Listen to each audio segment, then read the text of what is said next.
김계홍의 인생 스케치.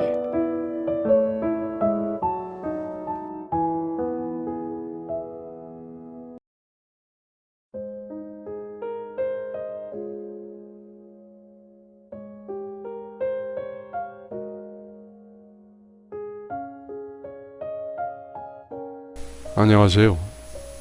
올해로 딱 40이 된 워킹맘입니다. 살면서 세상 참 좁다는 말을 많이들 하시는데요. 제 삶에서 만난 거짓과 위선과 우연의 일들을 들려드리려고 합니다.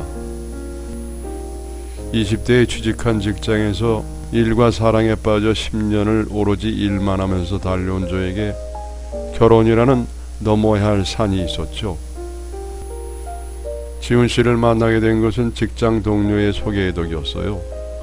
30 중반이 넘으면서 만났던 남자들은 미래는 생각하지 않고 단순히 연애만을 원하는 사람이거나 아니면은 정반대로 오로지 결혼만을 생각하여 서로를 알아갈 시간도 갖지 않고 관계에 부담을 주는 사람들 뿐이었습니다. 예전에 잠시 인연을 맺어볼까 고민했던 사람이 있었는데 그분은 제가 좋은 엄마가 될 것 같다면서 연애를 하기 전부터 결혼에 관해 압박 가득 관계를 밀어붙여서 기분이 좋지 않았던 기억이 있었습니다. 특히 종교가 자신과 맞지 않는다면서 결혼하면 당연히 바꿔야 한다는 말에 그나마 있던 호감이 확 떨어져서 관계를 정리했던 적이 있었습니다. 이후 여러 번의 만남이 실패로 돌아가면서 남자에게 신뢰가 생기지 않아 만남 자체를 거부하게 되었는데 어느 날 친하게 지내던 직장 동료가 좋은 사람이 있으니 자신을 믿고 한번 만나보라며 소개팅을 주선해줬어요. 동료의 오래된 친구로 늘 진중하고 따뜻한 사람이라면서 딱 한 번이라도 좋으니 대화라도 나눠보기를 계속 권했습니다.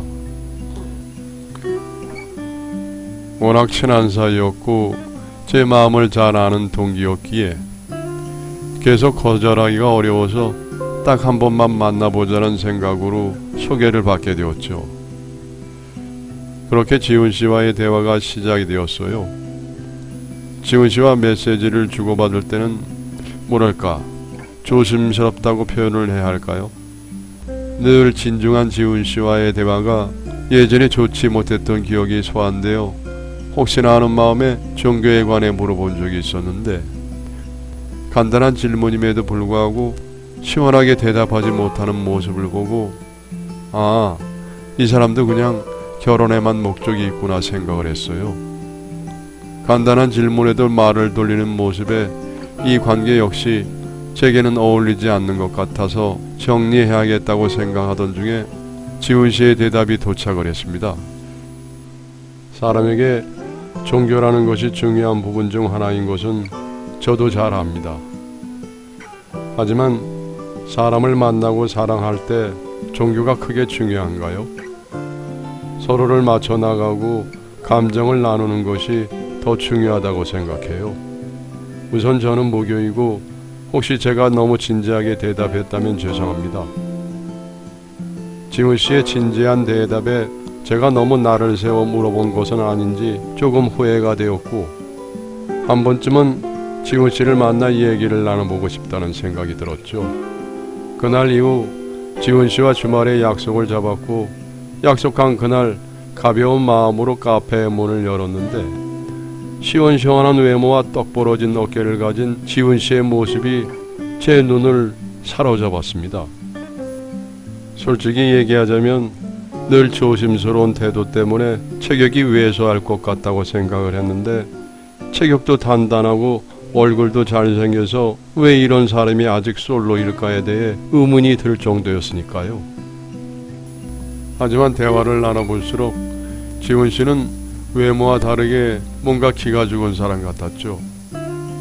자꾸 제 눈치를 살피고 뭔가 얘기를 꺼내려고 하다가도 얼버무리고 제 얼굴 한번 제대로 쳐다보지 못하는 태도가 영 거슬려서 더는 만남을 지속할 수 없겠다는 생각이 들 때쯤 지훈 씨가 조심스럽게 튤립 한 송이를 제게 건네는 거예요.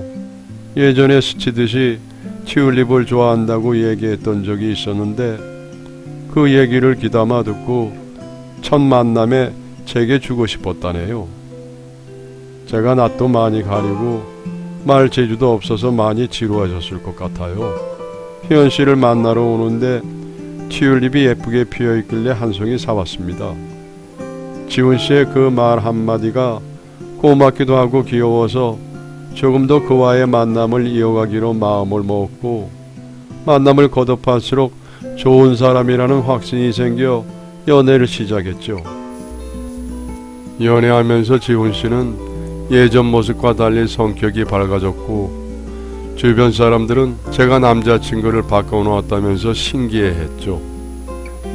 저 역시 바뀌는 남자친구의 모습을 보니 기쁘기도 했지만 한편으로는 왜 이리 자신을 감추고 살았는지 궁금해졌어요. 처음으로 남자친구와 장거리 여행을 떠나온 밤, 술을 한잔하며 용기를 내어 남자친구에게 다른 사람들에게 거리를 두고 살아온 이유를 조심스레 물어봤습니다. 한참을 고민하던 남자친구는 중학교 시절 아버지가 바람이 나서 자신과 어머니를 버리고 떠났다는 얘기를 힘겹게 털어내 주었죠. 이전에는 친구들과 자잘한 사고도 치면서 어머니 속을 태우곤 했었지만 아버지가 그리 떠난 이후 자신을 키우기 위해 고생하는 어머니의 모습을 보며 나라도 어머니 고생을 시키지 말자라는 생각에 행동 하나하나를 조심스럽게 행동했다네요. 그게 습관이 되어버리다 보니 여자를 만나는 것도 조심스러웠고 주변 사람들에게 말 한마디 하는 건 역시 신중히 처리하다 보니 성격이 소심해졌다는 얘기를 듣고 나니 뭔가 짠하면서 감정이 복잡해졌어요. 저 역시 동생과 미국에서 유학하던 중 엄마가 바람났다는 소식을 접하고 부랴부랴 한국으로 돌아왔을 때는 이미 부모님이 이혼하신 상태였죠. 오랜만에 본 아버지는 마음고생이 얼마나 심했던지 살이 쭉 빠져 있었는데 그 모습을 보니 마음이 찢어지는 것 같았습니다. 아버지는 바람난 엄마가 뭐가 이쁘다고 재산까지 나누어줬고 그 얘기에 화가 나 엄마를 수소문해 보았지만 어디로 숨었는지 좀처럼 찾을 수가 없었죠. 엄마를 찾기 위해 눈이 뒤집혀 사방을 찾아 헤매는 모습을 본 아버지는 자신은 괜찮으니 제 인생을 위해 유학을 마치려며 티켓을 손에 쥐어주셨고 아버지의 설득에 눈물을 머금고 유학을 마치기 위해 한국을 떠났던 기억이 떠올랐어요. 잠시 생각에 잠긴 제 모습을 빤히 보는 남친을 보니 어린 나이에 마음고생한 남자친구가 짠해 보여 손을 꼭 잡아줬네요. 자기야, 어려운 얘기인데 솔직하게 털어놔줘서 고마워. 사실 나 역시 유학 시절에 부모님이 이혼하면서 힘들었던 순간이 있었어. 저 역시 그동안 하지 못했던 이야기를 털어놓으며 비슷하면서도 다른 서로의 아픔을 어루만져주며 긴밀한 밤을 보내게 되었어요. 여행을 다녀오고 난 뒤 남친은 평소보다 더 저를 살뜰하게 챙기며 늘 꽃 한 송이를 건네주었고 저 역시 남친에게 제 모든 것을 쏟아부으며 그 어느 날보다 행복한 연애를 이어갔네요. 그렇게 몇 년이 더 흐른 한겨울에 남친은 어디서 구했는지 튤립 한 송이를 슬며시 꺼내며 씩 웃으며 말했어요. 우리가 처음 만난 날부터 오늘이 딱 1000일이 되었어. 자기는 아니었겠지만 난 처음 본 순간부터 평생을 함께해도 좋겠다는 생각이 들더라. 희연아, 괜찮다면 내 아내가 되어줄래? 생각지도 못한 프로포즈였지만 저 역시 남친에게 확신이 있던 터라 기쁜 마음에 남자친구에게 승낙의 키스를 건넸습니다. 결혼을 약속한 뒤 시어머니가 되실 분을 뵈러 남친의 집을 향하던 날 솔직히 많이 긴장이 되었어요. 아무래도 아들 하나만 바라보며 여생을 보내신 분이니까 아들을 뺏긴다는 섭섭한 마음에 절 믿게 보실 수도 있을 것 같다는 생각이 들어 전날부터 잠들지 못하고 한참을 뒤척였죠. 남친은 잔뜩 긴장한 제 모습을 보며 우리 엄마 좋은 사람이야. 안 잡아먹으니까 긴장하지 마. 괜찮아. 라며 얘기하는데 남친은 자기 어머니니까 너무 편하게 생각해서 제 마음을 몰라주는 것 같아서 얄미운 감정이 슬쩍 올라왔네요. 야속한 마음을 애써 누르며 남친 집에 방문했는데 예비 시어머니는 제 손을 다잡으며 귀한 아가씨가 왔다며 따뜻하게 맞이해 주셨어요. 시어머니가 되실 분은 갖은 고생을 하신 것과는 다르게 인성이 고귀해 보였고 따뜻한 품성을 지니고 계셨습니다. 특히 제 이야기를 대충 들었다면서 마음의 상처가 깊었겠다면서 위로해 주시는데 묘한 감정이 들면서 마음이 울컥 올라와 순간 눈물이 터질 뻔했다니까요. 이후 예비 시어머니는 자취하는 제가 제대로 챙겨 먹지 못한다며 손수 음식을 만들어서 남친에게 보내주시기도 했죠. 음식을 보내주실 때마다 감사한 마음에 전화를 드리면은 일일이 전화 안 해도 되니까 맛있게만 먹어주면 된다며 제게 말씀을 하셨어요. 말 끝에 어른들 문제로 아들이 상처를 입어서 늘 걱정이었는데 저를 만나 밝아져서 얼마나 고마운지 모른다면서 빠른 시일 안에 가족이 되어지면 좋을 것 같다고 얘기하시는데 그 말이 너무 감격스러웠네요.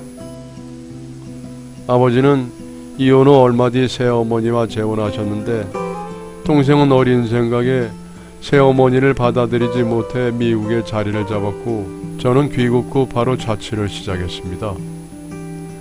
새어머니와 재혼을 하신 뒤 늘 마수가 없고 묵뚝뚝했던 모습의 아버지는 예전과 다르게 많이 웃으셨고 집안일도 함께 나누어 하는 등 변화된 모습을 보여주셨어요.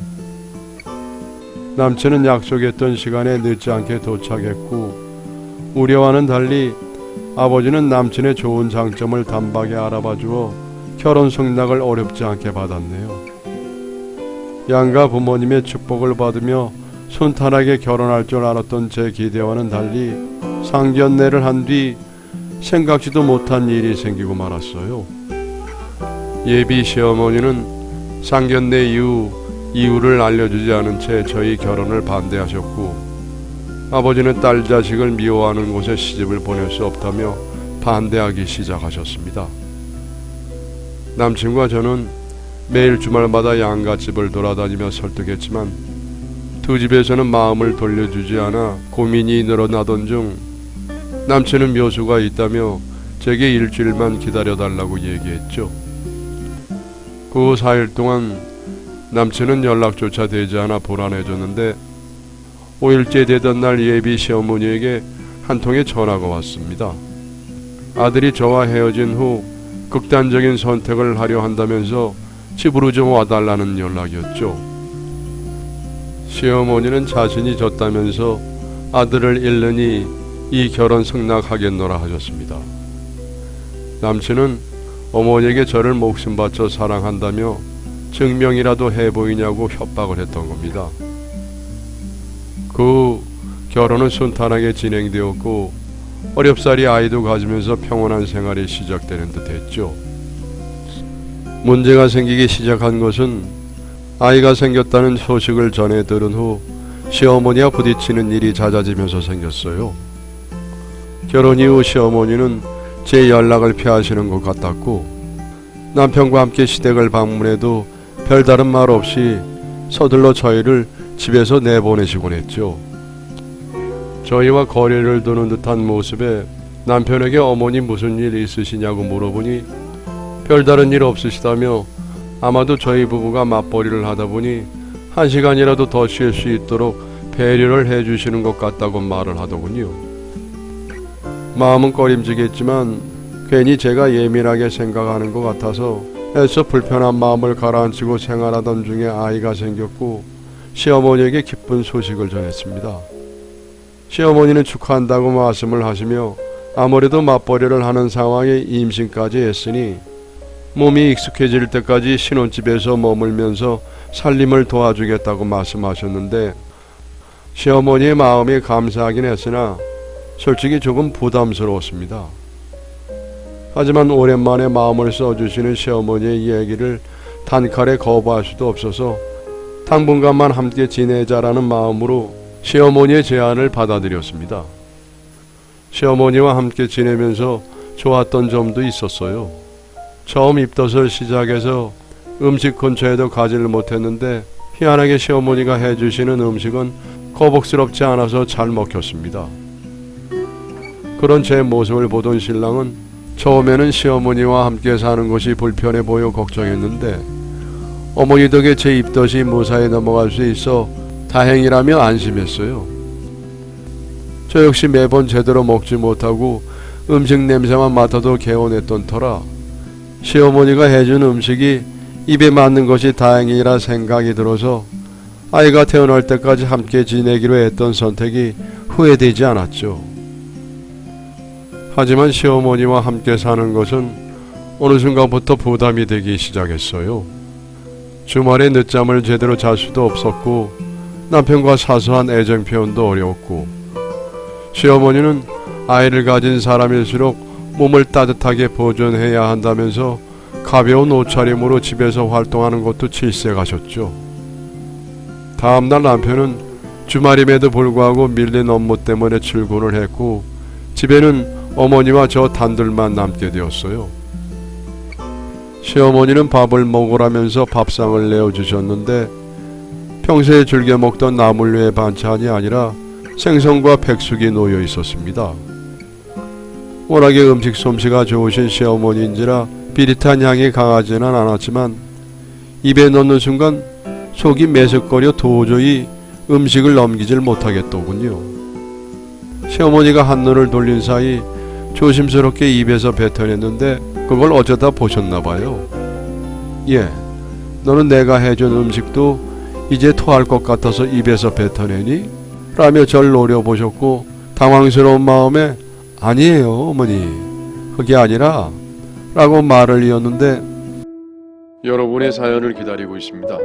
내용은 제한이 없고요. 구독과 좋아요는 저에게 큰 힘이 됩니다.